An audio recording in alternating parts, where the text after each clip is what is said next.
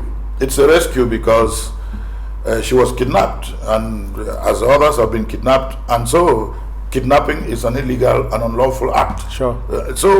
And what happens now when you get your freedom? You are rescued because she could have been killed, or she could have been hurt, or anything could have happened to her. But the fact that she's alive, she's well, shows us that it's a rescue. But of course, she's free. This question is coming but she's not the only one, because she acknowledges that she's not the only one. This question is emanating from the fact that some separatist leaders, some of the separatist leaders have been saying that what the Ministry of Defense said in its communique is not true, that they released her, they handed her to the military and so on.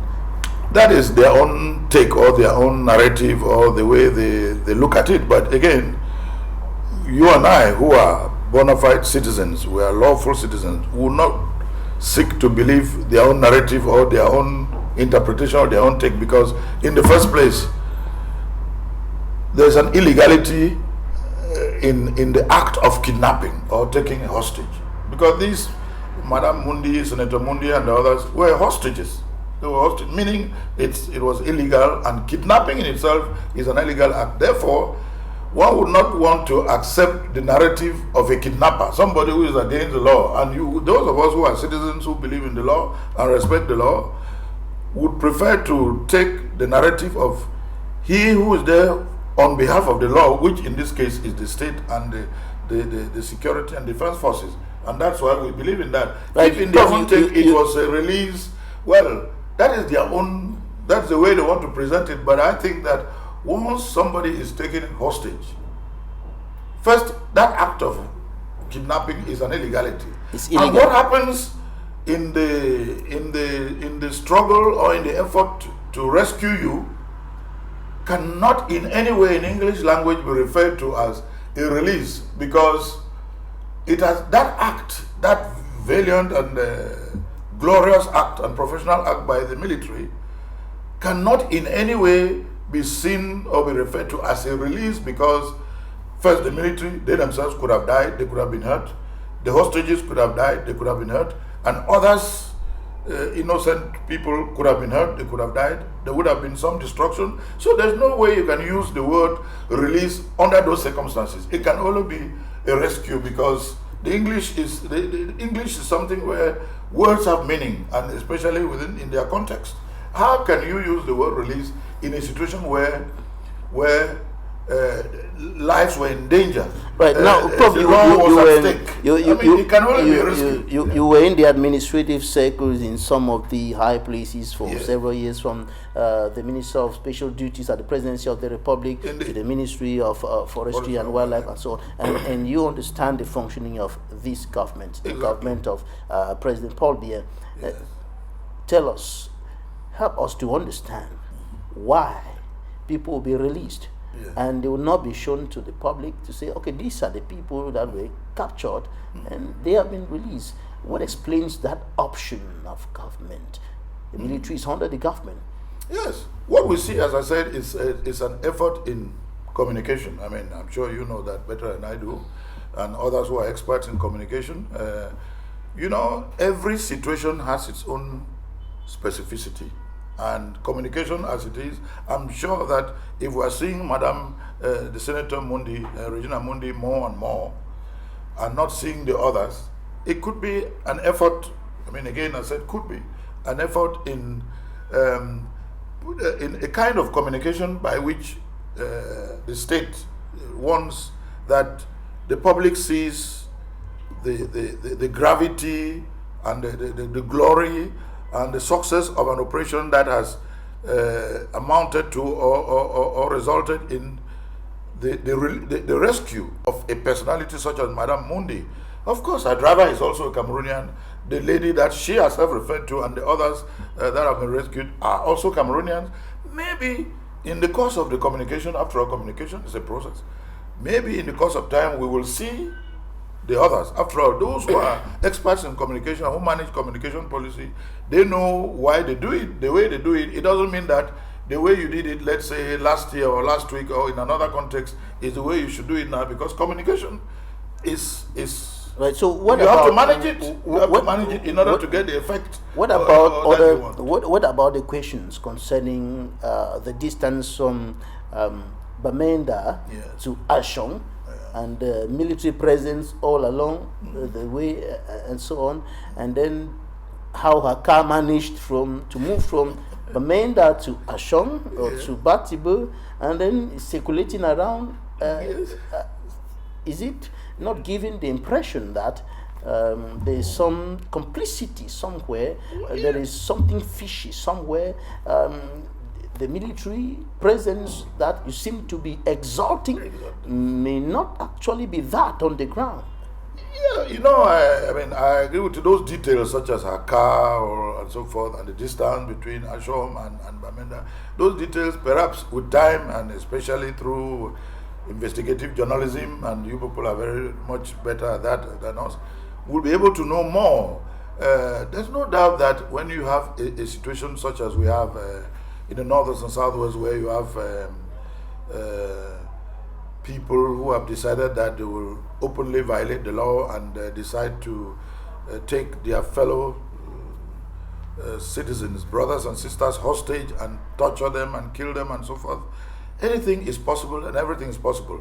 But we are lawful citizens who believe in the law. We are bona fide citizens of the state of Cameroon. We believe that whoever is an accomplice, whoever is doing what, from the standpoint of the law, we will eventually know the truth. And once we know the truth, I think the truth will be so evident that the law will take its course. So whoever did what, whoever was an accomplice, whoever, as far as I know, the state is faithful to its citizens. The state is committed to its citizens, and whoever, whether you belong, you are whoever you may be, if you are an accomplice or if you are a facilitator, whatever you were, I suspect, I believe that when the evidence will be bare, the law will take its course, and I believe in the law. Law will take its the course. law Now, will take its course. now about what she said concerning the prevailing situation on the ground. You mentioned that earlier, and she said the region is in war. What do you read within the lines of these few words of a member of the ruling Cameroon People's Democratic Movement political party? A change of narrative. The narrative is changing from a narrative of absolute denial to the narrative of recognition that the situation is grave enough for sufficient attention to be given to. And I believe that being a member of the Politburo, if I'm not mistaken, which is I think it is the highest organ of their party. Prof can correct me if I'm wrong.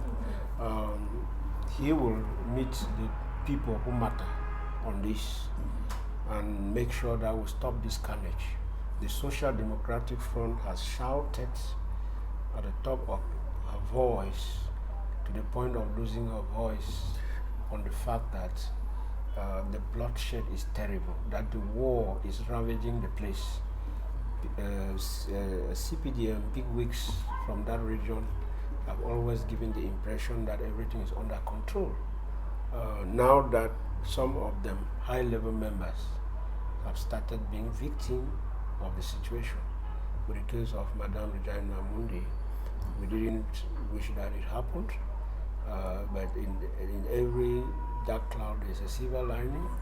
Maybe the experience she went through will change the narrative from Yaoundé, as she herself has changed her narrative from denial to recognizing the fact that the situation is sufficiently grave.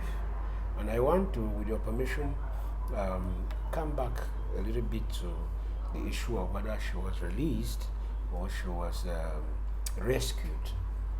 To say that what is important is that she is safe back.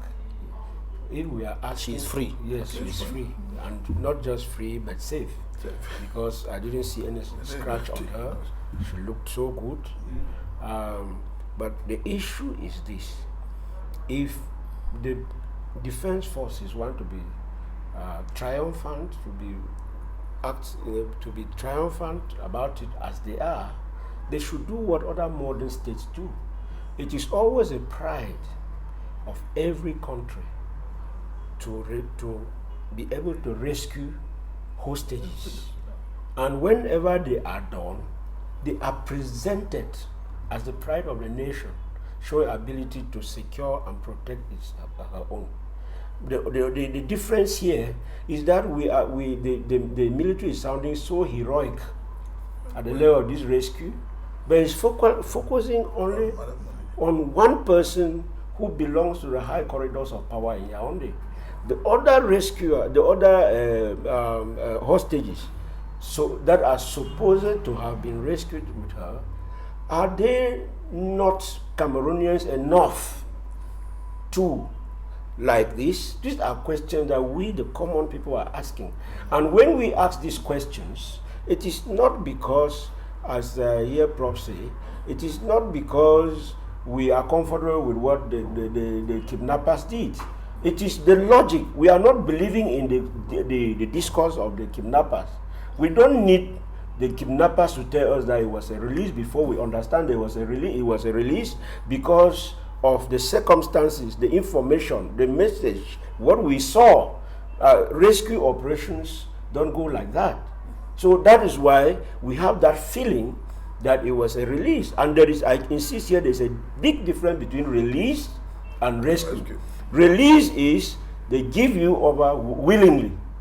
Rescue is they take you by force from those who hold you hostage. There is a big difference about that. And so I wanted that if the military had to be glorious about this, the way the communication spokesperson of the military is doing, they should have got it to the end by making it Cameroon be proud of their military in terms of the common man, that they see them standing alongside the senator as people who have been freed by their military. It will give more reasoning. It will give more adherence of the common man to the cause of the government than just giving the impression that only the high class matter. That's what I'm saying. So, and that's why people are asking, people are not very sure really whether it is really true that they were other hostages. It is true, Madam Senator can say it, but for the sake of political correctness, she can say it for the sake of political correctness. And I want to say here that it is highest time the government of Cameroon, our government, forget about the military option and get aggressively on other options. The military option is not just the only one. Why do we behave as if beyond the military option we have nothing again to offer? Definitely, we're going to come to that in a short while. But first of all, I want us to go to the newsstands now, and we're going to take a look at what the newspapers reported this week, the press review, and we'll be right back in some few minutes.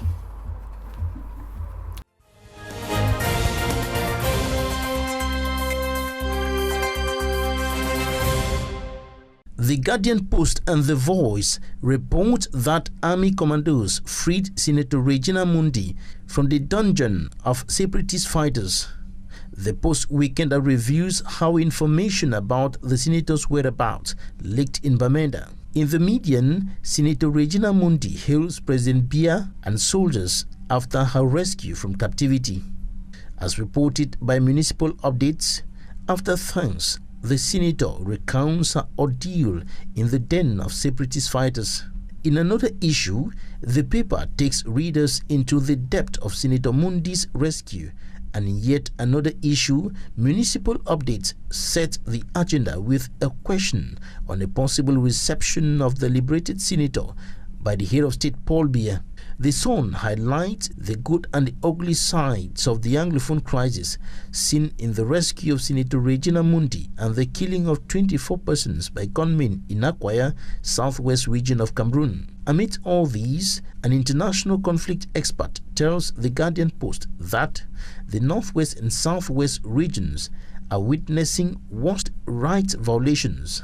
Another issue of the paper reports the ranking of the Anglophone crisis as third most neglected conflict in the world by the Norwegian Refugee Council. According to the Herald Tribune, persistent atrocities of armed groups in Ngokotunju Division have been blamed on lack of a military base in the area. And the Guardian Post says the population of Ngokotunju Division are demanding a military base to curb the atrocities. Still concerning insecurity, the reporter underscores an agreement between Cameroon and Gabon on a common fight strategy. In the Post, an international company, Glencore, pleads guilty of paying 7 billion francs CFA to Cameroonian officials in corruption for mining concessions and tax evasion. The Horizon indicates that the National Hydrocarbons Price Stabilization Fund, SNH, has washed its hands off the scandal. In the same vein, Eden unveils further scrutiny of a recent mining deal signed by Cameroon and a Chinese company. Still in Eden, the Social Democratic Front, SDF, hints on joining a union government. This is reported by the Guardian Post as a desperate attempt by the SDF to join government. The Median projects President Biya's alleged health issues, qualifying the speculations of Radio France International as fantastic. And we wrap up with municipal updates, unraveling His Grace Dr. Andrew Kia's action plan as President of the National Episcopal Conference of Cameroon.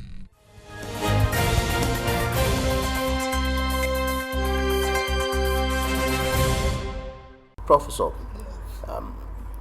the release or the liberation of Senator Regina Mundi has provoked concerns, worries rising to the sky about the other persons Indeed.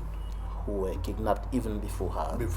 The delegates who have been in captivity for close to a year now, almost a year, and even the Fon of Bambalang, president of the House of Chiefs of Northwest Region, and the vice president of the Northwest Regional Council.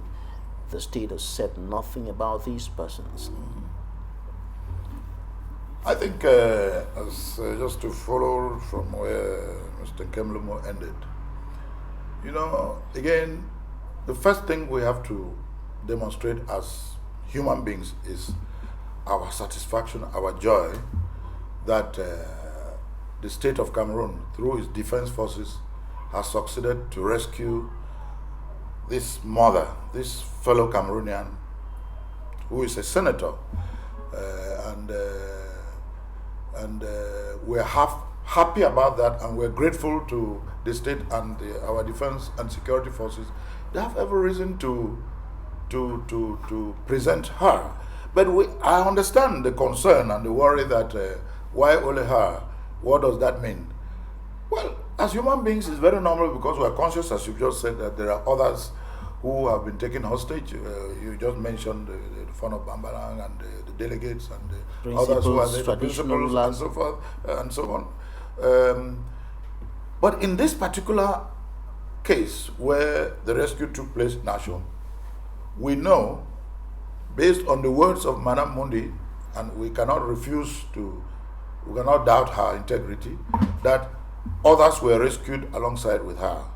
We allow the state and the government, through its communication, its medium, to play it out. Let us see when they will show, if they will show the others. Because as I said, in communication, for those who have done political or governmental communication or just any form of social communication, the experts know that if this time they are showing Madame Mundi more, or that they are showing the others, or they are showing only Madame Mundi, sure, that will raise worries and concerns, which is normal because we are free citizens.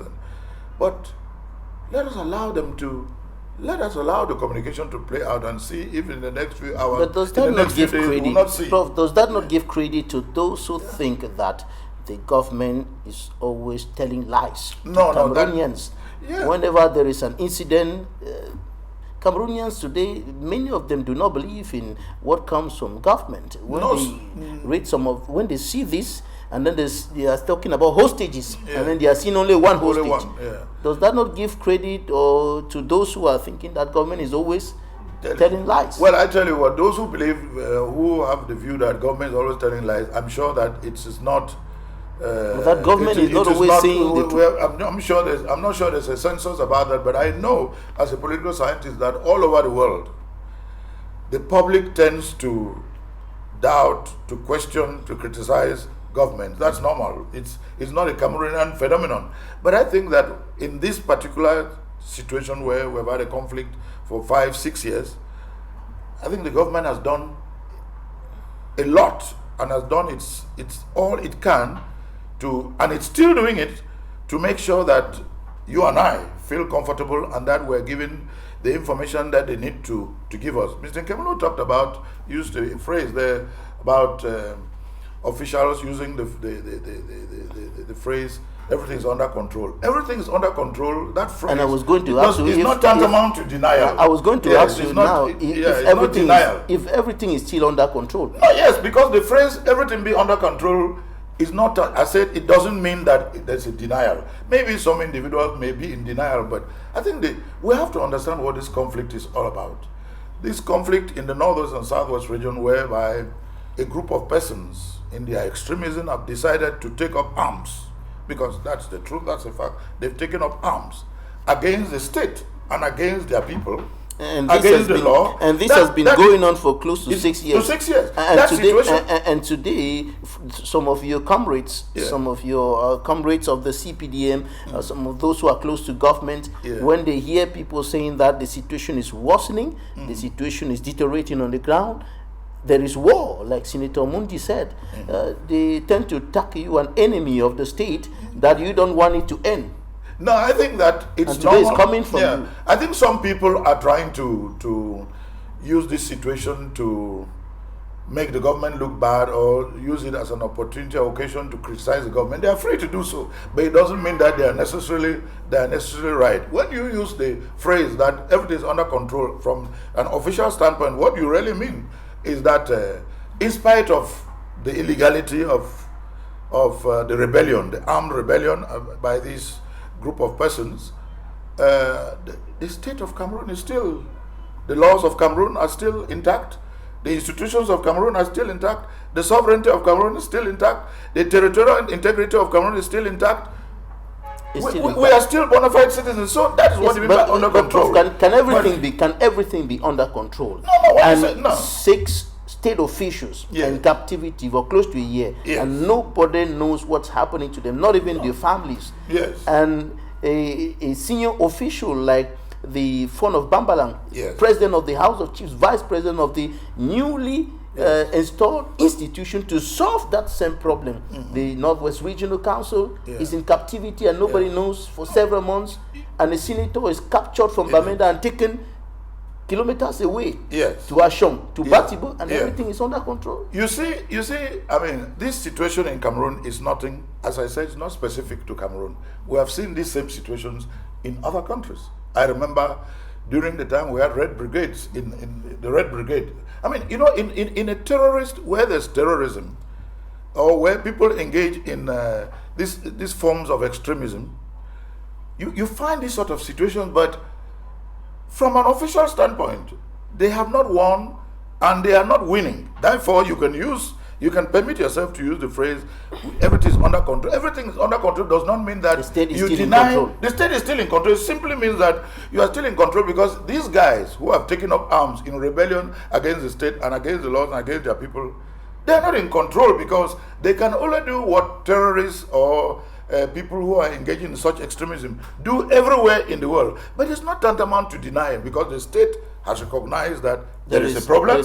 And the state has been doing, apart from the fact that the security and defense forces, like in every state, are doing what they have to do. Mr. Cameron said, why is it only the military option? No, the military option is not the only option. I'll come to that. The president has said I'll come to his option is a Republican dialogue. Republican dialogue. We see that he has been on that option for the last 6 years. I'll come to that. But now about what civil society leaders like Professor Akumbo Mark Anthony, Song Derrick, Ndiwum Emmanuel, and all the rest qualify as double standard efforts to rescue people who are being taken hostage, or to handling of the situation, given the fact that now we have a senator who has been set free, but others.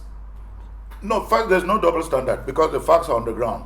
Our military boys and men and women, I mean, we have to always be grateful to them. I like to tell people that I am a product of the generation when the Maquisards, everybody knows what I mean by Maquisards, were terrorizing certain parts of Cameroon. And I'm always grateful and thankful to our men and women in uniform, because coming from Kupe Maninguba Division, which is next to Mongo Division, which is a sister division to us, I've seen the pertinence, the importance, the relevance, the utility, and the necessity for the security and defense forces. If Cameroon is at peace today, and if Cameroon is united today, if we're not able to go for 60 years today, it is partly thanks to the fact that we have a military and defense and security force which is doing its regalian duty. But does that mean there's double standard? No. The fact that they've rescued Madame Mondi, who is, from the standpoint of protocol, a high personality, does not mean that there's double standard, because others have been rescued before and others were rescued alongside with her. Sure, I agree with people who are doubting where are the others. I believe that eventually we'll see the others. Able to rescue the others. No, some others have been rescued before her. I mean, maybe they have not made as much noise, but others have been rescued before her. All right. It's a fact. Yes. Please, you permit me. Yes, go ahead. I'm very eager to react to what Prof said. Yes. I understand his energetic defense of a situation that is not going well. It's not easy to defend a situation that is not going well. I insist and persist on this table that the government has been living in a situation of denial, and it is a clear manifestation of that situation of denial, or narrative of denial, to say everything is under control. And I will give you facts to say that a zone, southwest and northwest, that has been officially declared by the Prime Minister of this country as an economically sequestered zone. You know what that means? Yeah. Because of the war going on there, it cannot be a sign of situation be under control. In a war that has taken just over 5 years, we have lost thousands of our military men. That cannot be a situation of under control. In a war where we have devastated villages and we have hundreds of thousands of refugees internally displaced, that cannot be a sign of situation under control. No, but regardless of that, this is important, please. In a situation where we have, if I show you the school, the secondary school I attended, you see it's now a forest, and it's not an isolated case. There are entire places where schools are not going on for 5 years, and that generation is completely lost. You cannot say councils, hospitals, and other you can't say the situation that is under control. Military camps. If you see the billions of francs CFA spent daily depleting national treasury to defend, to carry out that war in the northwest and southwest, and the abandoned projects. So many abandoned projects because of that war. You can't say the situation is under control. Let me ask you this. Yes. Is there any portion of the northwest and the southwest regions of the territory of Cameroon that's been captured by the separatists? Let me tell you that there are so many places in the northwest and southwest that the administrative officers, that is the DOs, and the senior divisional officers cannot go. And if the commander-in-chief of a division, a subdivision, or a division cannot get to a place, do you think that situation, if that place is under the control of government? Do you know do you know where the senior divisional officer for the BLM was installed? Do you know where the new senior divisional officer for the BLM was installed? In Boya. So what are we talking about? No, I'm here. It is good we present the facts so that people see the reality, the gravity of the situation, and know that what the so-called military option is not working. We in Douala, Yaoundé, and Francophone regions, we speak and do our things normally. We think that things are normal. That way, Everybody has understood that they are in a war zone, and there are certain orders that they take to survive. When the Ambazonians give their orders that way, if you want to survive, respect them. If the military give their orders that way, if you want to survive, respect them. And there are sandwiched between these two belligerent forces. We say the situation is under control. Under control, it means we don't have the lives of Cameroonians at heart, the lower Cameroonian. And you saw it manifested in a situation where many people were rescued, according to the state version, but only one was presented and honored, We will say brought to Yaoundé. And I know, I don't be surprised that in the days ahead, they will bring some people and dress them like hostages. Oh, then we'll ask the question, why were they not presented alongside with Senator? Maybe with this criticism, they will go and bring some people and present like hostages. And that would really more questions. We are going to by saying that he himself has recognized that the Prime Minister did declare the North and South Economic Zone. That tells you that there is no denial, first of all. Secondly, he himself says that a lot has been spent in terms of the budget to take care of this situation in North and Southwest. That tells you that there is no denial. Therefore, the fact that those boys in the bushes terrorize people here and there, and you find, let's say, a DO or some citizens or an official not where he's supposed to be, does not mean that they occupy territory. The deny is to say that the deny is to say that the situation is under control. It is under when we control see how many things are slipped. All right, we are going to. It still applies. We are going to how take many some. institutions in the North and South still pay taxes regularly? We are going to take some interviews now. They don't pay because they don't operate. No. We are going to Because take they don't some. operate. Please, we are Not going that they are to. refusing to pay the taxes. We are going to It's a take some situation. interviews now. We'll be right back in some few minutes. Stay with us.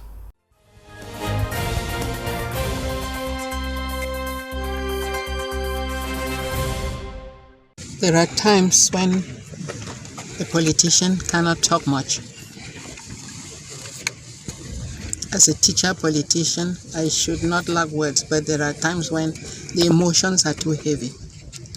What I have seen within this month is not what we can talk here.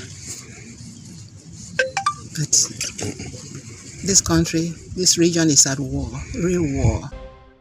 Grâce à la témérité de l'ensemble des forces de défense et de sécurité, nous avons pu vous la ramener sain et sauf. Je voudrais particulièrement féliciter, on peut les appeler les commandos du 3e BIR et les forces encadrantes, les autres forces encadrantes qui ont participé à cette opération. Je voudrais aussi, monsieur le gouverneur, noter avec emphase ici la collaboration de la population qui a permis de mener cette mission à bien. Nous voulons les rassurer les populations du Nord-Ouest que les forces de défense et de sécurité sont là pour les sécuriser, pour amener la paix dans cette région et qu'elles doivent nous aider dans cette mission. We are appealing to all the sons and daughters of this region who are still hesitant to collaborate with the armed forces, with the administration, that time have come to listen to the head of state and to give and collaborate with the security forces to continue the pacification process in this region. The coming back of Mama to meet her children in the house and to take care again of her grandchildren is a sign of hope, that there is no situation that is hopeless.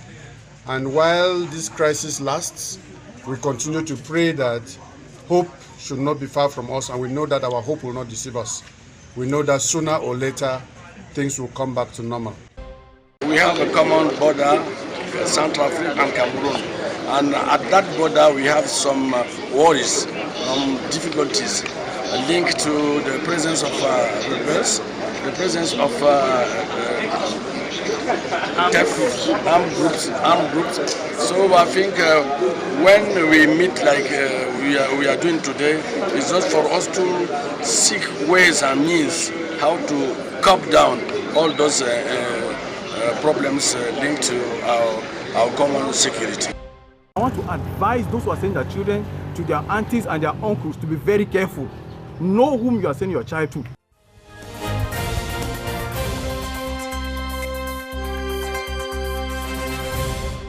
Thank you for staying with us. Before we proceed to talk about the Social Democratic Fund, very quickly, Prof, Yes. in 2 minutes. Yes. In 2 minutes. I know that the state has done a lot, has taken a lot of decisions, many decisions and actions, and so on and so forth. I don't want us to go back to that because we know that Cameroonians already know all of those measures that have been put together in a whole book and all of that. What do you think should be done else, other than what has already been done? What else should be done to bring forth the light? The solution. The solution. Yes, for me, the first thing I have to say is that those who keep on insisting on the military or being an option, the military is not an option in a state. The military, the defense and security forces, is an integral part of the sovereignty of a state. Therefore, it's not an option because it's a constant. As long as you have a sovereign state, the military will always be there. And anyone who dreams that and sees it as an option doesn't understand exactly what sovereign statehood is all about. It will never be an option. The option here is a political option, which the president himself has said time without number that his preferred option is a Republican dialogue, and he has been going through that as we all know. Your question is what should be done in terms of a solution. I've always said this as far as a solution is concerned. We have a situation in which a group of persons have taken up arms to rebel in rebellion against this sovereign state and the people. That is what we have, what we call the Amazonian secessionist movement or activity. Now, how do we put a stop to it? The normal thing that has to be done is that all of us who belong to the state have to band together, accompany the state, and make sure that the state puts in place the options that politically that will ensure that they put a stop to their rebellion and so forth. And among those things that has to be done is that all of us as citizens, we must denounce them and agree that as citizens we must support and accompany the state because we belong and believe in that state. Secondly, as far as the state is concerned, what do I believe has to be done is that the state should continue in its efforts at political reform. The state should continue in its efforts at dialogue. The state should continue in its efforts at good governance and democracy,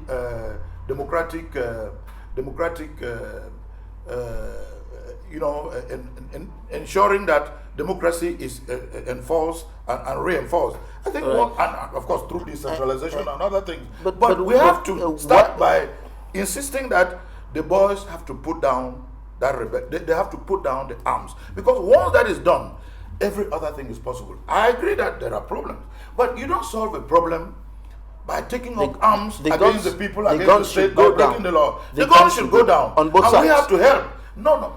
When you say on both sides, what you are saying is that you want to deprive the state of its regalian the soldiers quality of the sovereignty. The soldiers can have their guns, but are not shooting. Security and defense. The soldiers can have their guns, but they are not shooting. The what? They can have their guns. Who? The soldiers. The soldiers because the soldiers must always have their guns. You must always have their guns. They can have those guns, but are not shooting. Yes, but you should not dream that there will be a time when the soldiers will not have their guns, or that they will withdraw from playing their regalian and sovereign role. What we expect as citizens is that, because we believe in the state, is we tell the others who have engaged in a rebellion to put down their arms, because illegality is illegality. Why is the head of state not responding to calls for him to go down to the northwest and southwest regions and discuss with the people and discuss with some qualifiers, his children, and ask them what's the problem, what do you want? No, the head of state believes in Republican dialogue, and he's a Republican. Everyone knows this, and as a Republican, he believes that we are in a republic. The state of Cameroon is a republic, and as a republic, the head of state is everywhere, is omnipresent, is omniscient, is everywhere. And he doesn't have to personally, in his physical sense, be here and there. The head of state is in Ashong, the head of state is in Batibo, the head of state is in Yaoundé, the head of state is in Boya, the head of state is in Nekundo Titi. But this idea I hear always that he physically must be this because they see that there, here or there, it doesn't necessarily follow. It's not today that we know who the head of state is. We know that in his style, in his method, he's so Republican that he knows that his representatives are him and they have the full powers and he has chosen to use his representatives. He is a Republic. But in case where his representatives have been there and they have struggled and they have not brought the solution, should he not be there? Well, if Prof, I understand Prof's struggle to give a head of state the omniscient, omnipresent status of the head of God to the head of state. But God cannot be seen everywhere. God is everywhere but cannot be seen because God has the powers to know what happens everywhere without physically being there. I don't understand how the head of state is unable to be anywhere but has the omniscient nature of God to know everything that happens everywhere, when the contrary has been proven that he is in most of the time in total disconnect with the situation on the ground. Quickly, in 2 minutes, what do you think should be done else at this point? The thing is this: one of the greatest damage that this war has brought to bear on us is that it has distracted us from the main issue. The main issue in Cameroon that is threatening the modern state of Cameroon is not the war. The main issue is the assimilationist policy that has brought the Anglophones in Cameroon to the status of second-class citizens. And the war has made everybody to be focusing attention on the symptoms of that problem. The war is the symptoms of that problem. The Social Democratic Front has been proposing a return to the federal system of government as the solution. Remember, this country, whether anybody likes it or not, was built on negotiation. Unlike other countries, on dialogue. It was built on negotiation and consensus. And the conditions that guided that consensus have been violated. And the consequences are terrible with the abrogation of the federal system of government. And the consequences over the years from 1972 till now are clear on the Anglophones, are clear for everybody to see. And therefore, if the state really needs real dialogue, then we have to go to where we started deviating from the consensus that was arrived at Fumban and see how we can repair the damage that had been caused. And then we should stop thinking that the government can sit in Yaoundé and think of what reforms they think are necessary and dish them out to the aggrieved people. The aggrieved people have to be involved in the discussion and dialogue for the way forward. I pick out two things from what you just said now. We should go back to the root cause and start important. Solving the problem from where there. And secondly, you said we should... I said the government shouldn't think that it will only sit to Yaoundé and choose what reform we should start applying grassroots politics. Good. Top, bottom, involving. That is why we have decentralization. No. What is centralization? That's a reformistic statement for ultra-centralized system in Yaoundé. All right. The regions that were put in place, what have they done? What are they able to do? Let's proceed. Dennis, you are the National Communications Secretary of the Social Democratic Front. The party has been existing for 32 years. May 26, 2022 marked 32 years of existence. What were you celebrating?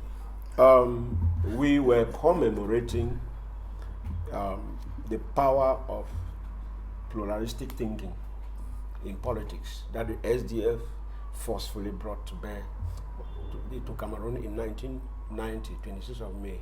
We're celebrating or commemorating the liberty laws that open up for people, stations, television station, media houses to now talk and criticize the government without facing subversive, the punishment meant for subversive law. Before then, the SDF is commemorating serious electoral reforms, from opaque wooden ballot boxes to transparent ballot boxes, from registration of electoral register with hand with pen on ledgers to biometric registration.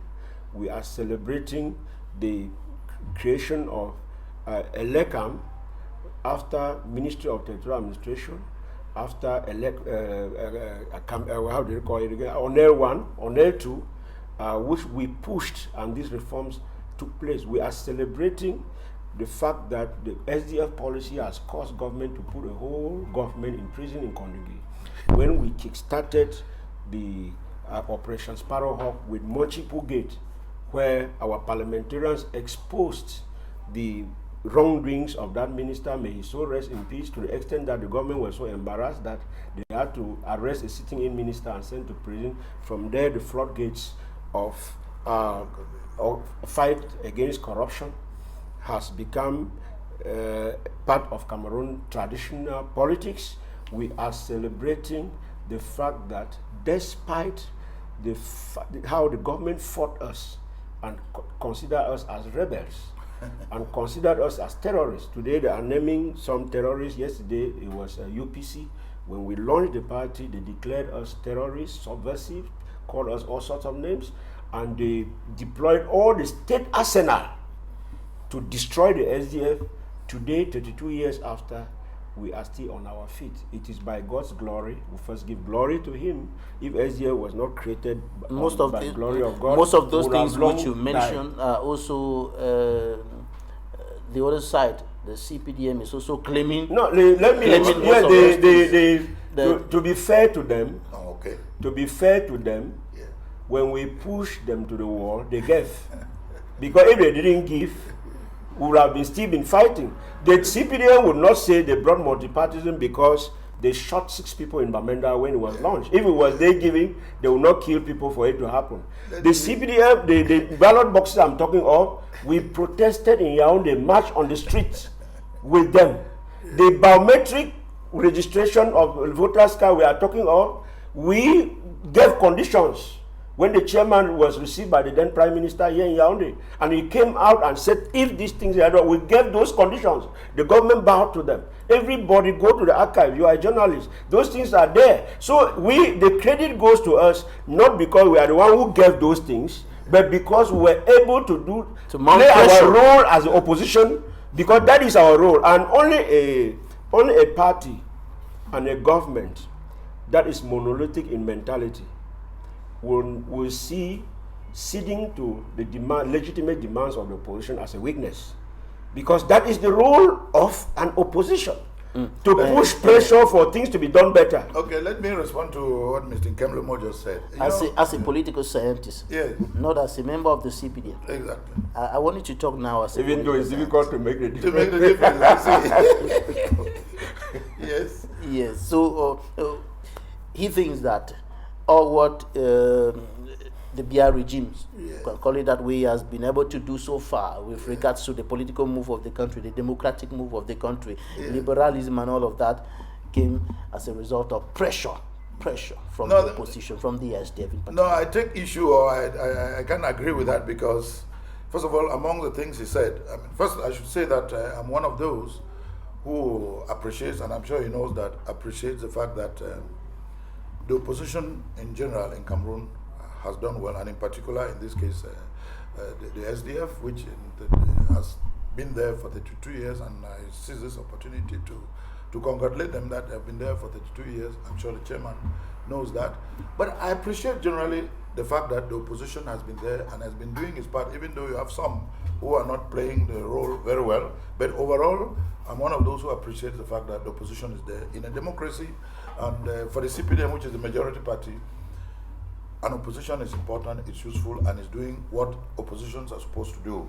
That is to say, educate people, fight to become the majority, try to define the issues, try to get people to participate by getting people to go register and so forth and so on, political education and citizen participation. I think that the opposition generally is doing that, and I appreciate that. But what he failed to mention is that while he may not wish to openly give credit to the CPDM as the majority party, at least let us give credit to the chairman, the national president of the CPDM, who is the president of the republic and head of state. We shouldn't forget he used the word pressure, that it is due to pressure from the SDF. But that is not the facts. That goes against the fact, because when the president came to power in 1982, the SDF did not exist. There was no pressure from the SDF, and everyone knows that as he came to power, when he came to power in 1982, he did say openly, without pressure from anywhere and without the existence of the SDF, that he was coming in for a new Cameroon, which he called the New Deal Cameroon, and that in that New Deal Cameroon, these were the elements of his New Deal, the way he saw Cameroon. And everyone knows what they are: rigor, moralization, liberalization, democratization, modernization, and so forth and so on. Everyone knows this. And in that political vision and political philosophy, he put in place a government and government policies to make that happen. Now, if the SDF came to existence 8 years later, but the SDF forgets that before those 8 years, the president had already started experimenting with his political vision by making sure that he created pluralism within his own party, the CPDM, at that time. Before 1990. If he was creating pluralism at that time already, why will he kill 6 people because of SDF launching? He's harping on the detail of the 6 people being killed. We know that in the 1990s, when he created the liberty laws, it was because he believed that that was part of his political vision to make a liberal Cameroon. And those liberty laws... Before the launching of the SDF, Prof, when did President Paul Biya do... I didn't disturb you when you were talking. No, I'm just asking. No, let me finish what I'm saying. I'm sorry about that. Thank you. Have your floor back. You know, when the liberty laws came into place, we were here. We were all part of that. The liberty laws came in place because he, in his political vision, observed that it was the moment for him to open up the society politically and otherwise, economically, culturally, socially. He opened it up, and of course, everybody took advantage of this openness and this liberalization and started behaving anyhow. And so, different social groups started forming, including the SDF party, which now started forming itself, there was nothing wrong with that. And don't forget that there were some people who were against that multipartyism, but the president insisted, because that was his political vision, that there will be. The 6 people is referring to those sort of incidents. I call that, those are incidents that happened because the 6 people, and we are so, I mean, we have to all feel bad that 6 people were killed. We don't want to see anybody being killed. But the fact is, nobody has killed the SDF. Nobody has sought to kill the SDF. We are quite happy that the SDF is playing the role that it is playing. The SDF is in parliament. The SDF is in the Senate. The SDF is in regions. The SDF is in councils. Therefore, the SDF is party to the government of the republic, the government of the day. So nobody can be against, but you should give credit where credit is due. I agree that they have a right to celebrate the 32 years, but they should be humble enough and honest enough to say that it stands to the political vision of the head of state and the president, and the CPDM supports that. I didn't want to interrupt him when he was raising the issues. We should be that humble. Prof has very energetically said that the vision of the country, the way the country is going, is Mr. Biya's vision since 1982. But he has failed to tell us what, before the coming of the SDF, he did in terms of that vision. He has failed to demonstrate that the pressure, if things started moving in 1990 under duress with the killing of people, 6 people, is because the SDF wanted change, a different narrative in this country. He has failed to tell us that so many people were killed during the ghost towns of 1990. So many Cameroonians were killed, a lot of property lost because of the resistance of the government to change.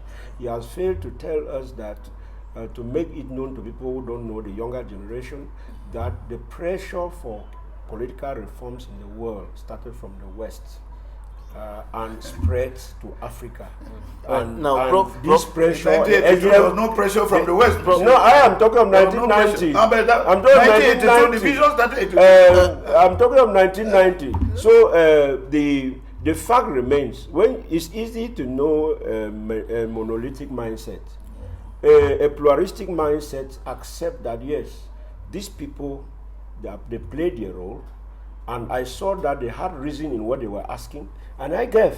Right. A monolithic mindset will see ceding into opposition pressure as a weakness. So they, even if they cede to that pressure, they will say, no, we did it voluntarily. Right. And that was in our plan. 1982 were you So, there?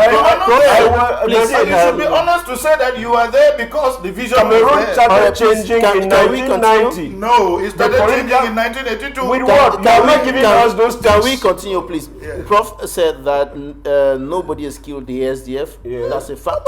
That And nobody is. nobody has killed the SDF. That's why you're fact. celebrating No, 32 I'm years coming. of I'm existence. coming. That's a fact. That's a fact because the SDF is You existing. exist. I'm coming. I'm coming. okay, Please. okay. He said nobody has killed the SDF, Yes. and they say that's a fact because the SDF is still alive, existing. and you said the SDF is still standing tall. celebrated. Yes. But political analysts have been saying that analyzing some actions of the authorities of the, I don't want to say the CPDM, but I'm referring to the authorities because they are the ones who have been hindering some activities of the opposition, including SDF. They are the ones who have been banning some and taking a lot of actions that is interpreted by many political analysts as calculated attempts to kill the SDF. And today the SDF is not what it was several years ago.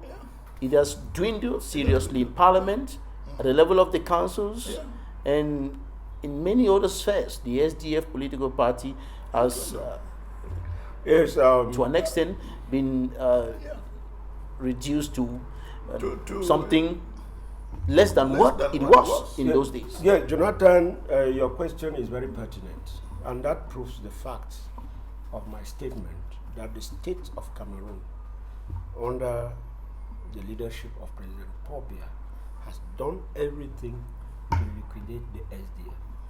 Unfortunately, they have not been able to do that. We are survivors, and I will give you facts to attest to that. When the party, running up to the time that the party was launched in 1990, the whole of Northwest was heavily militarized. And when the party was launched, the SDF, it's like the military were more than the population of Northwest. What is that if it's not intimidation? When the party was launched, 6 people were killed by bullets of the military. That if it does not attempt to destroy the SDF, what is it? The state media was mobilized to give false statements that we hosted the Nigerian flag in Bamenda, and that the national chairman, they sung the national anthem of Nigeria, and the chairman has run to Nigeria.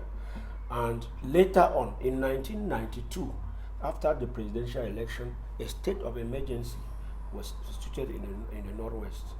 And later, the chairman, every rally that the chairman had to organize in every part of the country, the state will mobilize the police to demobilize it. The state will mobilize local population in the area to block the way. Until today, even a simple press conference from the SDF is systematically banned. The latest of such abuse of the right of the state is a training seminar for SDF communicators that I, as National Communication of the Secretary of the Social Democratic Front, negotiated with Friedrich Ebert Foundation here in Yaoundé, and they organized it to train our communicators on how to communicate decently and more pertinently the message of the SDF and the message of patriotism in this war situation. It was banned. So if we cannot even have a training among ourselves, so there is no political party in Cameroon, and I bet anybody to challenge me, who has suffered state oppression like SDF. There is none. Maybe we can say UPC, because the heavy crackdown on UPC by IJO led even to the banning of UPC. SDF has not yet been banned. So maybe second only to UPC. We have so many thousands of Cameroonians living abroad now that went on political exile during the heydays that SDF wanted to change the political narrative in this country. There are many of them out there on exile. There are so many that have been killed in the struggle that we launched in 1990 up to today. There are so many that went to prison. There are many that lost their property.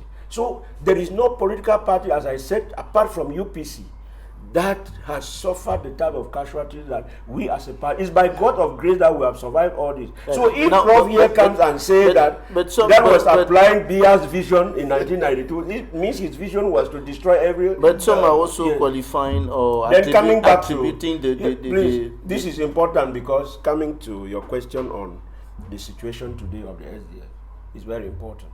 With this crackdown and this systematic approach of the government to destroy any national momentum that the SDF tries to build, to give the party a national character, to implant its ideology in the minds of the people, and with the systematic gross electoral fraud that goes on, and worst of all, the war organized in the Northwest and Southwest, which is our bastion, which is our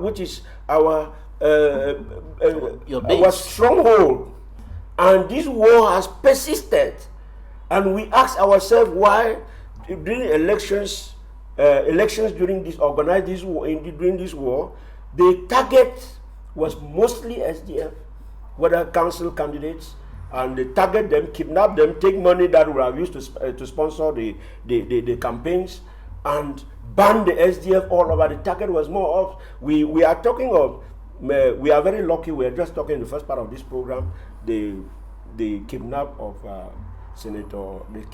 release of Senator Regina Mundi. We in the SDF are not lucky that way, because our own senator was killed at gunpoint. So we are not as lucky as the CPDM in this. So when you see this, then you say we have not been persecuted in the SDF.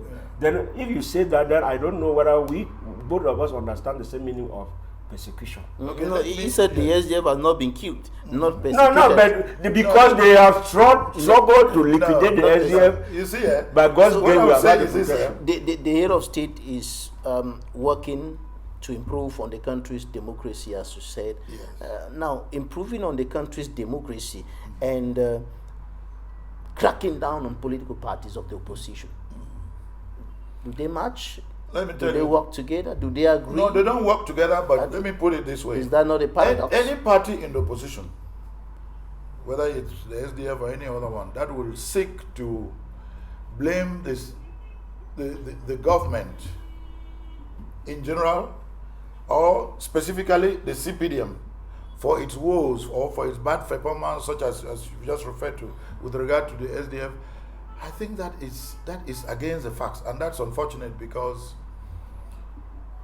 the president's vision is known by the whole world. Cameroonians know what it is, and they know that he remains so since he put that vision in place 39 or so years ago. It's in place, and he has not changed from that. Every political party, therefore, has to acquire the capacity, the ability to be able to perform. I give you this just as an anecdote. The SDF had its best performance. Training seminar? I tell you, no, that's an example he's giving. Before I get there, the example I'm giving is as an anecdote. The SDF had its best performance, as it knows, in the 1992 presidential elections and the 1996 municipal elections. And since then, its performance has gone down. The question is why? You will not say, if you really are honest and humble, to say, oh, the fault is the CPDM or the regime, because they will say, but the government, the president has given you the vision. He's out, he remains the same. And the CPDM is doing his part. When you got the score that you got in 1992 presidential elections, because you boycotted the parliamentary elections, it is not the government or the CPDM that said you should boycott the election in 1992, the legislative elections. No. And when you got the score that you got in the 1996 elections, municipal elections, it is not the CPDM that influenced you to get that score. And since then, your performance has been going down. It is not the CPDM that you should blame for that, to say, oh, you have been deprived of meeting here or there. But let me talk about that. No, let me finish because you talked about the seminar, I think. The actions of the government of the day, which are not the actions of the CPDM, by the way, because The CPDM as an association recognizes that the state is supreme and that it is an association, even though it's the majority, and it respects the state. And you don't forget, the government is the emanation of the state. So when the government is acting on behalf of the state, don't say that, oh, the fault is the CPDM, because the government acts on behalf of the state, and the state is supreme under the constitution and under the laws. And if you have your problems, don't say that, oh, the fault is the CPDM or the fault is the government. Why is it that there's a crackdown? Because that's what you're asking. Why the seminar was stopped, as he said. This is what my response to that. I recognize many political parties in the opposition in Cameroon, including the SDF, as parties that are Republican, bona fide, and democratic. And I respect them for that. And I know that for any political party in a democracy to make it, to succeed,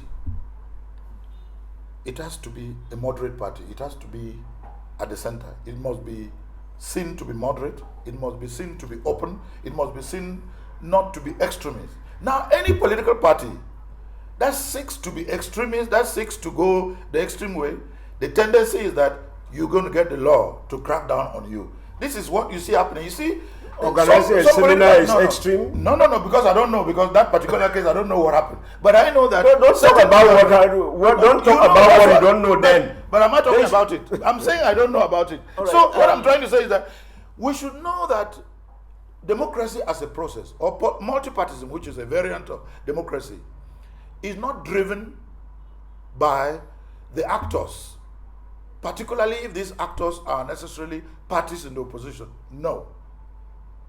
Democracy is driven by institutions. Democracy is driven by, first, the Constitution. Democracy is driven by the laws. Democracy is driven by citizens who are engaged and who have faith. If you think that democracy is driven by the fact that you're in the opposition, we go to concrete things. You are just generalizing. You cannot you are just theorizing. Let's go to concrete. What you want to show is that when you organize an activity, what you want to tell the world is that when you organize an activity like a seminar, you call it democratic, therefore the government you must accept. Why should the government accept? Are you the one who implements the laws? What about seminars, organizations of political seminars? It is the government that implements laws. It is not the opposition party. All right. I'm happy that you recognize the fact that the government acts that way. Let me push the question. That the government is there to crack down on. Not to crack down, to implement. Yes. Do you look within yourself, I mean, as the political party, the Social Democratic Front, to see where you went wrong, what you did not do right? There are allegations of shady deals between the SDF and the ruling party authorities. There are internal issues between some of the top officials of the party, including the first vice president and the regional president in the littoral. There are other issues. Recently, before the 20th May parade, there were different calls coming from different angles. Some saying we are not going to take part in that parade, and the chairman saying everybody should come out and take part in the National Day. Where is the responsibility? What do you think about the responsibility of the SDF, you, the members of the SDF, in what the party is today? Yes, let me start from there. You represent what the national chairman said about the National Day. If you want to get sufficiently explained that in an interview I granted no publicity intended to the media newspaper of this week on the confusion around the participation of the SDF in the National Day. The chairman's communique was clear. Those who can mobilize and go to march should do so, giving chance to those who feel that they will not. And that's why some did and some did not. So those in the and the reason was clear. In 2017, the SDF decided to boycott the 20th May celebration because it was a day that federalism, that the conflict that is ravaging Northwest and Southwest started, even though it started in a very subtle way with the abolition of and federalism. And when you look at it, you see that 20th May is the celebration of the killing of federalism in this country. It still remains the same thing. And it remains the same today. And in that 2017, our argument was that the war in the Northwest, blood flow in the Northwest and Southwest, is because a consequence of this date. So we should re-examine our national day and see how we can place it, and then that we should, that through dialogue, find that solution. So when we boycotted, then there was internal pressure in the party from some people who felt that with this type of blockade that the government gives to SDF activities all over the country, they don't allow them to hold seminars, they don't allow them to hold rallies, to gather momentum, they don't allow them to showcase their popularity all over the country with systematic ban of their activities. 20th May is the only day where they can come out and showcase the power of mobilization. So that was the argument, and the argument was tenable, and so we liberalized the participation of 20th May.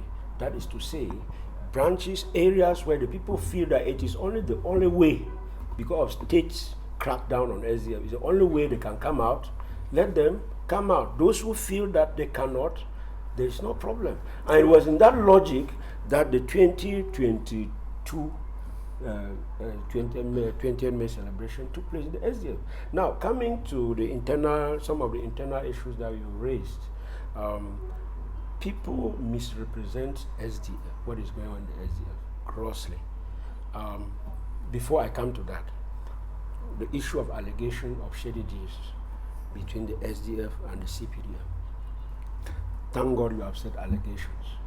If you want us to discuss on that, you show us evidence and proofs of those. I will be the first to condemn to the greatest of my energy, because we cannot be staking our lives doing this, and then somebody in the night is negotiating for his personal interest, using us to go out and fight. So if you have evidence of that, present. But if it is allegation, I will not want us to waste our time and the viewers' time on allegations. Now, coming to the internal, what you call the internal problems in the SDF, with regards, you have mentioned names, Honorable OC and Honorable Ninches. The public has misinterpreted, deliberately or inadvertently misinformed. Now you are here. Yes, that's why I'm coming. Yes, about what is in the SDF. Honorable OC and Honorable Nietzsche have no problem. They have no personal problem. I, as an insider, I can tell you that the problem is that is going on is bigger than Honorable OC and Honorable Nietzsche. The issue is that in the SDF, being a very big party, you have currents of thoughts, you have schools of thoughts, you have movements. There are two movements now that are strong in the SDF, very strong in the SDF. There are people who believe very strongly that the SDF is departing from its fundamental mission, and keep reminding people that the SDF is SDF and not SDP. There is not a social democratic party. It is a social democratic front, and it was created as a front to confront, to fight, to be aggressive, and not to compromise anything. That the time SDF has not got to a level where it starts compromising, because we are not yet in power. We have to fight. If we go this way, in the next 1 million years, we'll never be in power. That is their argument, and so they are calling for a return to the fundamentals of the SDF. Then there is another movement which is arguing that we have fought using the same method for 32 years. What has it given us? So why don't we see that we can change strategies and see whether we can build confident measures on our main opponents, so that real Republican dialogue starts between the two forces, the two main political forces in the country. And when you look at, you see that both movements, currents of movement in the SDF, have pertinent arguments. There is no about, because politics is not about always fighting. There's a moment where you fight, you negotiate, you fight, you discuss, and it is not about just abandoning your goals and making yourself cheap in front of your opponents. So it is a mixture of the two. The strategy, the leadership of the party should see how it can canalize the two movements, because it is very normal in a big party like the SDF to have those type of movements. But to tack it to a fight between two people, I see the malicious intention to destroy one of the two, rather than building as a collective force and see why them working together. So in that case, so I want to tell you here that there is no problem of two persons in the SDF, because if you go to the both movements in the SDF, you see so many people who are ardent supporters of that school of thought, of each of the two schools of thought that I have mentioned. And trying to destroy one school of thought, you risk collapsing the party, because it is not just a single isolated person. So that is why we in the leadership of the SDF should try to see how we can blend. The two are not mutually exclusive. I said politics is about fighting, discussing, fighting, discussing. But I won't tolerate anybody who meets behind the screen in the night, negotiate for personal interests against the party, against the Cameroonian people. That one is the one that we cannot tolerate in the SDF. All right. In a recent interview, a former member of parliament for, I think, Bamenda Central, talked about, I'm talking about Honorable Chindo Simon, speaking to Albert Jembonde on CRTV, highlighted the possibility of a union government, which, according to him, the SDF should accept. Are you thinking about? You accept? I'm coming to you. A union government. A union government. What do you think about the possibility of a union government?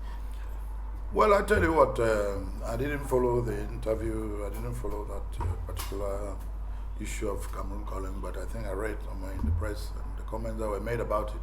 You know, as a political scientist, the concept and the idea of a union government is nothing Cameroonian, it's not new. It doesn't come from the mouth or from the heads of Honorable Chinda. Union governments are notions and situations in which, after elections, in a multi-party or democratic setting, no single party is able to form a government. And usually union governments tend to come in situations where the system of government is that of a parliamentary system of government. But the idea of a union government where you have it's a presidential or semi-presidential system of government, and elections have taken place since 2018, and we know the winning party to have gotten 71%, and the next party got, I think, 14%. The idea of a union government doesn't exist because the government is in place, it's in its full mandate, and it's Republican, it's democratic, it's constitutional. Therefore, the union government issue, I don't know where it comes from, because that issue is not, there's nothing, there are no conditions to engender a union form of government, because first of all, we are not a parliamentary, we don't have a parliamentary system of government, and there have been no elections that have taken place whereby there has been no clear winner. So that issue to me is a non-issue as far as I'm concerned. And the other point I would like to make, based on what Mr. Nkemlemo has said earlier, is that the SDF, and I say it as a political scientist because you keep referring to me as such, from what I know about multipartism in general, we have 330 or so of these political parties. For a political party to be able to do well and to win and perform better, it must always seek to be seen to be moderate and be perceived to be moderate. And I think that the SDF as an open, moderate party stands a better chance of doing better than the SDF as an extremist or leftist or rightist party. He said earlier, Mr. Nkemlemo, that there are two currents within the SDF. In every political party, from a political science point of view, you always have currents. There's a The progressive CPDM and others, movement. you have currents. These currents are very normal. These are very normal, because where you have people, especially people with ideas, and where there's freedom, whether it's within a party or not, you get people who think in one way or the other, which is normal, it's good, it's rich. What is important is that structures are in place that can ensure that there is consensus and that the party line is maintained, and that's what follows. If there is no structure in place to ensure that the party line remains in place, the tendency is that such parties tend to have problems, and we hope that this is not what will happen in the SDF, because I still believe that he said it that the party hierarchy is looking at the two currents and should work on bringing the two currents together to a point of compromise to strengthen the party and move the party forward. Now, on the issue of union government, according to Honorable Simon Chinda, if this were to be brought up by the authorities in power today, by the President of the Republic, the SDF should accept that. The issue of SDF joining government, what I call a union government, call it union government or whatever. That was however interpreted as SDF begging to join the government. You talked about joining the union I'm happy that you listened to the interview too, because I listened to it keenly, and after the interview I discussed with Honorable Chinda Fobi. It was a good interview, and he was just saying what we had ever said, that the SDF is not in principle opposed on joining a union government. What matters is the conditions of joining. Let me tell you that way back when late Professor Asungani, Tajwacha Asungani, may he so rest in peace, was still the Secretary General of the party, there was a meeting, Prof will not prove me wrong here, between the CPDM and the SDF to discuss the SDF's entry into government. And the meeting went on, even though discreetly, for long. But the point of divide was the SDF was saying that if they had to join a government, there should be an independent electoral commission, veritably independent, to foresee transparent elections in this country. The issue on the CPDM was just that we should join the government. They were insisting all on joining, and that's why the talks collapsed. Which means that, and as recent as 2011, we also came out to say we are ready to join a union government if that government is a transitional government that would put in place the veritable democratic structures and political reforms that would take the country on a new platform. We had never said CPDM government is the devil's den, that an SDF are angels that they will never get there. What we say is that if the Republican condition, as Prof likes to use the word Republican somewhere, if the Republican conditions are put in place, that we getting into government can be for the benefit of everybody, not just because we want to put money in some people's pockets as ministers to live better lives, as we see some parties joining government. That is it. So, and that was in the logic of Honorable Fobi Chinda. So people wanted to interpret it their own way, because you know, when you say something and somebody has preconceived ideas, he doesn't listen to what you say. He uses it to say what is his mind. So that is the answer I can give you to that question. Right, the perspectives. Perspective, we are on the field. It's not easy, but we are reorganizing our structures, because practically all the structures of the SDF mandate, the leaders, their mandates have come to an end. We have started with the wards. We are moving to electoral districts. Very soon you will start seeing regional conferences in places that are possible. I say in places that are possible because you know that Northwest and Southwest, we have to use a completely different approach there. And then 2022 February, in principle, we are going to have our convention, because the NEC members' term of office ends in February 2022. So 2023, sorry, February 2023, in less than 1 year. And so we are doing the work to do that, and we feel that these little things that I told you, we expect that a new leadership which will emerge, because every convention there's new leadership that emerges. A new leadership that will emerge, even though there's never been a change at the helm of the party. No, they have been. I became member of NEC as only in 2013. I became communication boss only in 2018. So there are many new people that come in. So that's why I talk new leadership. Yeah. And then again, I'm talking about the helm of the party. I'm surprised, Jonathan, you are saying the national chairman. Do you know why I'm surprised?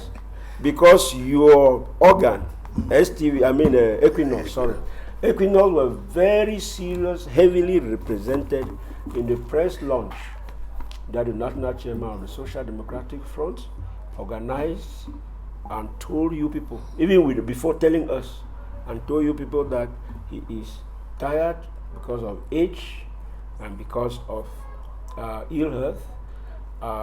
And so in the next mandate, when his mandate comes to end, he will not renew it. He will run over. Yes, because he says he After has he never handed over the baton of the good. And you are talking. And so who else in Cameroon can do that? But until that happens, no, listen. There has been no change for the past 32 years. No, listen. There has been no change in the SDF. At the helm of the party. No, well, but the chairman is elected every day, every year, whenever his mandate ends. The chairman is in that position through election. He is not in that position through decree. And you have covered SDF conventions. When we talk of election in the SDF, it's transparent. We use transparent ballot boxes. We use single ballot that we have been saying that it's cheaper, the government can use it, they don't refuse to use the wrong election in Cameroon, such that you cannot go and bring in your opponents, the person you have not voted, ballot paper, to take money. Everybody votes on the same sheet. You just tick. We use single ballot in all our conventions, and the voting is truly sacred. So if they have been voting the chairman, it's because the majority of SDF people like him.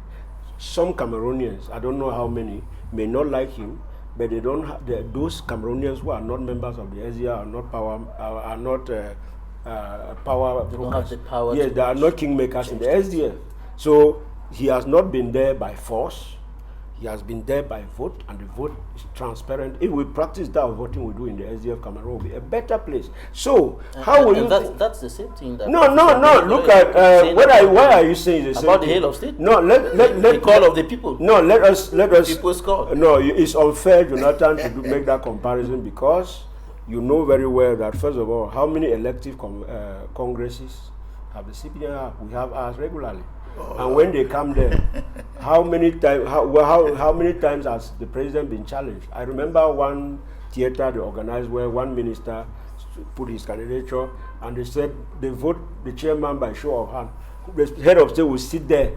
Who will put his hand up and say he's voting somebody else? But you are not there. So you can't compare. You can't compare day and light when it comes to issues of elections in the SDF and the CPDM. You just ask about perspective. So what I'm saying is that I'm asking this question because some Cameroonians are saying the chairman has been asking the president of the republic to hand over to leave so that somebody else. And he has told you people that he has not left.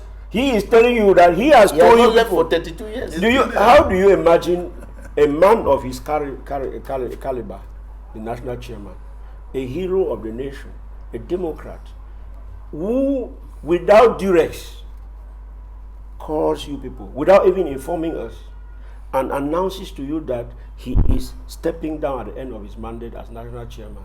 It was not done under any pressure. President Paul Biya should copy his example. Yes, of course. We hope he will do. But my problem is, I don't care whether President Paul Biya is the chairman of the CBN for 1 million years.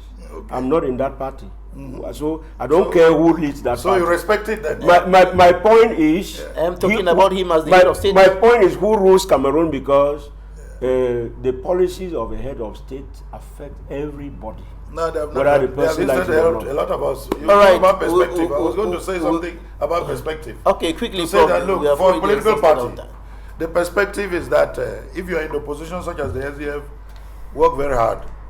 Do whatever it takes for you to work very hard, and don't spend your energy blaming the others. Bro, advise yourself. Don't advise us. I don't disturb you. All right. The advice you have not called for Thank here. you. Now Talk you about talk, yourself. I will never advise you, Prof. don't do that. Thank don't you, do that. Professor. Be a responsible party. Then your opponents will be advising you. Work very hard. All right. And Take then that advice. Take that advice with a pinch of others. salt. That's How can my opponent be advising me Thank you. on how we run the race together? Thank you. ADF will not get to power by blaming others. You cannot get to power like Professor. that. Thank you, Professor Elvis Ngole, political scientist, member of the Central Committee of the CPDM, coordinator of the party's political academy, and former government minister. Thank you for your time. My pleasure. Dennis Kemblemu, member of the National Executive Committee of the Social Democratic Front and National Communication Secretary of the party. Thank you so much for coming. Thank you, Jonathan. Thanks, ladies and gentlemen, for staying with us. That's it for today's edition of The Inside. Goodbye.